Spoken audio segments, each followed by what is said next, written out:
Hello, Booktube. I'm John, and this is my channel, Must Read More. This is part 2 of a video I'm doing about all the books that I read in July. So my first video was about 10 books, and this one will be about 10 books. And you probably won't need it, but I'll leave a link in the description if I can. But I'll just jump right into it. I thought maybe that doing a kind of going back in time, back to before I was on Booktube, I might be able to kind of give a little bit of an overview of what I typically read in a month, or at least what I read in a month. So I'll just go right into it.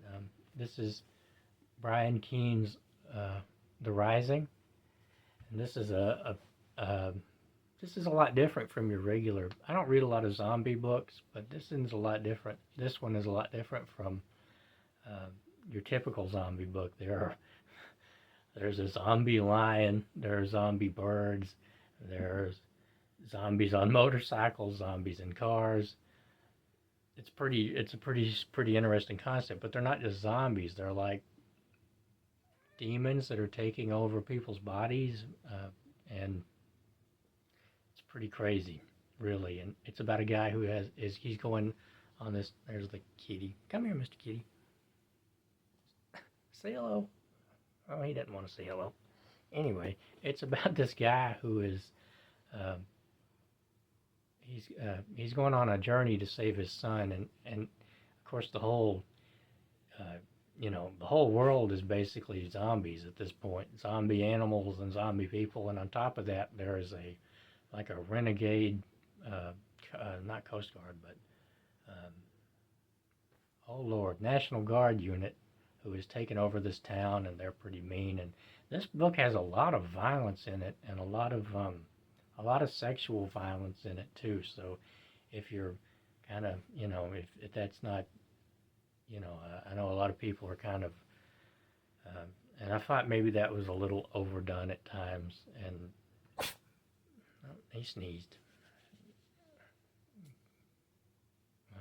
Well, he's kind of distracting me. Anyway, so the next one I read was Loren D. Estleman's Sherlock Holmes versus Dracula, and this is, of course, it's by John Watson. All these pastiche novels are by John Watson, except for the few that are by Sherlock. But this is basically Bram Stoker's Dracula retold through the eyes of John Watson, and this was a good book. It was worth reading, and I enjoyed it, but I felt that I don't really want to give any spoilers because I do think it's worth reading, but I kind of felt like, and I kind of feel this way about Dracula too, the book Dracula, is that Count Dracula doesn't seem to me powerful enough. Do you know what I mean? Like, it's hard to explain. I don't really understand. Well, in this book in particular, I really didn't understand why Dracula put up with Sherlock, why he didn't just, pull his head off or something. It was kind of, I don't really understand that. So, anyway, but it was fun. And then there was The Consolation of Philosophy by Boethius. Boethius was a Christian philosopher, I think, and in the Byzantine times. He was in the court of one of the emperors, I think. And you have to forgive me, I'm going by memory here, and I'll be honest, I didn't enjoy this book very much at all, because I kind of felt like, Boethius had been imprisoned, and he was sorry, he was being, he was pretty certain to be tortured and executed. And this is written as a conversation he had with the personification of philosophy, which kind of takes the form of kind of the Virgin Mary in a way. And I just kind of felt like he was telling himself what he wanted to hear. And in these books about, Christian philosophy from hundreds of years ago, I kind of feel like the writers see they see these hurdles in logic they have to make, but they ignore them. And I don't really want to go too deep into that. You know, religion is religion, and it's cool. I was raised in a secular home, and I don't really know a lot about religion in general or anything, and certainly not from a personal standpoint. But, I've heard a lot about this one from, the kind of the YouTube gurus and the Stoic people, but I found this for like $1 someplace, and I thought, well, I'll give it a shot. I don't read philosophy much anymore. Not that there's anything wrong with it. It's just I've just kind of lost interest and moved on to other things. But I'm glad I read it anyway, even though I really didn't enjoy it, and yeah. Anyway, it wasn't for me, but I'm glad I read it. The next one is The Tower by Simon Clarke. And in this one, this rock band takes up residence in a giant English house, a big house, and it's been, in World War II, it was the site of there was a runway out in the grounds, and the RAF was stationed there. And then later on it became a convalescent home. But the house this is not a spoiler, the house is alive, and it's angry, and it likes to kill people. And I guess you can probably guess where that goes. It's not that bad. It was enjoyable, but a lot of these books like this, they follow a similar premise to each other, and they kind of suffer from that, having too many characters to keep track of, and having characters that are kind of hard to tell apart. Like, you don't really get to know them, so they kind of blend together, and you really don't care what happens to them. It reminded me a lot of kind of those early 2000s haunted house B movies, which this is a leisure fiction book, and they did a lot of these kinds of books, a lot of these covers. I used to see these all the time when I was a kid in, grocery stores and CVS and that kind of place. And I've been everyone that I see, I've been kind of grabbing lately because, I don't see them anymore. And I think they're kind of fun, they're kind of fun reads in between kind of more serious stuff.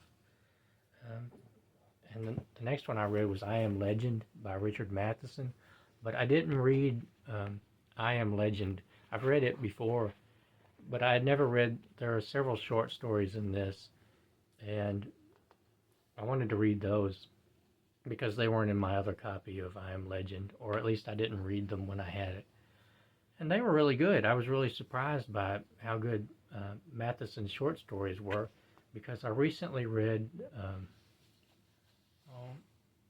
his book. There was a Robin Williams movie based on it about, or no, I'm sorry, it wasn't either. It was a Kevin Bacon movie. I'm thinking of two different things entirely.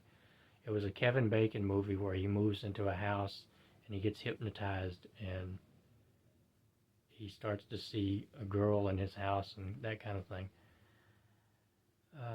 And it just wasn't very good. I'm sorry, I can't remember the name of that book. It was not very good, and I was really disappointed by it. It seems kind of like Matheson checked out on it. So I was afraid to go into this one.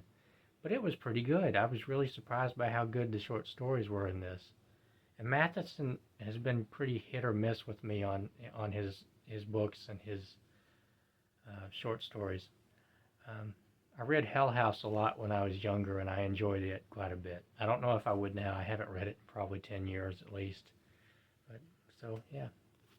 The next one I read was Agatha Christie's Evil Under the Sun, and this is pretty typical Christie. It's about a bunch of vacationers on a little island off the coast of England. It's down kind of off Cornwall or somewhere in thereabouts. And of course, somebody winds up dead, and Hercule Poirot has got to solve the case. And I don't really want to give too much away because, it's a mystery, and it's more fun, I think, to go into a mystery where you don't know much about the plot. Yeah. So the next one was just a short book, The Agricola and the Germania by Tacitus. And this is a kind of a biography he wrote of his father-in-law, Agricola. I believe that was his name, right? I mean, it is the Agricola. And his father-in-law was a kind of like a lawyer and a politician, I guess. It was pretty good. It was short. It's only about 80 pages long, or probably less than that. And then Germania is about the German tribes in Germany. And I don't really remember a lot about it. I remember the basics, kind of like, I know that the Romans were really afraid of the Germans at that period in time. They were afraid of the Druids. And I don't really know how accurate Tacitus was about what was going on in Germany at that period of time, so I really can't speak about that. But it was a good book, and it's two books in one, and they were both worth reading, I think, and they were both enjoyable. I don't really get into Roman history very much. I have several books by Romans, but it's not something I dive into very often. So the next one was Midnight Specials, edited by Bill Pronzini, and he has a story in here too. This was an entire collection of, or an anthology rather, of short stories about trains, hopping trains, and trains to hell, and that kind of thing. And I liked it. I read some reviews on Goodreads that said it wasn't very good, but I liked it. But I also really like stories that are set on trains and in subway trains and that kind of thing. And I was disappointed by a few of these stories, but I thought several of them were really good. So I don't know how, this is an Avon book. I don't think Avon still does books. I don't think so. I like the cover though. I'm not sure if you can really make out, but it's a guy in a hat and the train and the big clock in the train station. But I enjoyed this. So the next one was Bill Bryson's Neither Here Nor There. And this is about, he went on a walking tour through Europe in I think the 70s, the early 70s maybe, before he moved to Great Britain with his friend Stephen Katz. And he wanted to recreate this trip later on, or part of it. I think, yeah. I read two Bryson books pretty close together, so forgive me if I'm getting them mixed up. Let's see. I think this was, I read Neither Here Nor There, and I also read, oh goodness, I can't remember, I'm sorry. So, but it was good. I didn't think that this was Bryson's best work. But I always enjoy reading Bryson. He makes me laugh, and I find his books to be comforting. So, I heard recently that he's retired from writing, which I kind of think is sad. I'm reading his book, A Walk in the Woods, right now. So, I wish I could remember this one better. I'm sorry that I'm getting it mixed up with the other one. But I'll talk about that one in my August wrap-up, I guess. And the last one I read in July was this book, or well, one book, Han Solo at Star's End by Brian Daley. And I really wanted to read the Star Wars books lately. I've never read the Star Wars books until recently. I've read this one, and I've read one more. The other one I read was Lando Calrissian and the Star Caves of Thon Boca, which I liked. A lot of people apparently really didn't like that book, but I liked it. There were elements of it I didn't like, of course, but I won't give any spoilers. So this one, Han Solo and Chewie are, of course, they're smuggling something to a planet, and there's a kind of space police who's after them, and it damages the Millennium Falcon.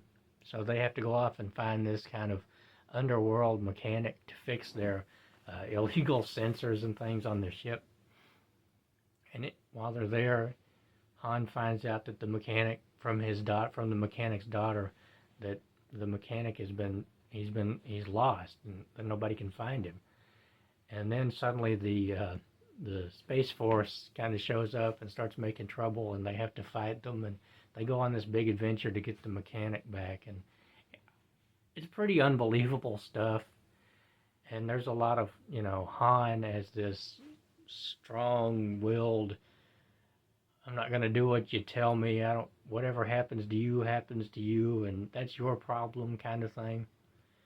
And I don't really think that worked very well. I didn't feel like it was very organic or anything like that. I liked the writing. I thought Brian Daley wrote pretty well. I just felt like the story was a little bit stilted. But let me see. Yep. Well, that's all the rest of the books that I read in July. So I really enjoyed most of what I read in July. I'm sorry I couldn't remember better about the Bryson book.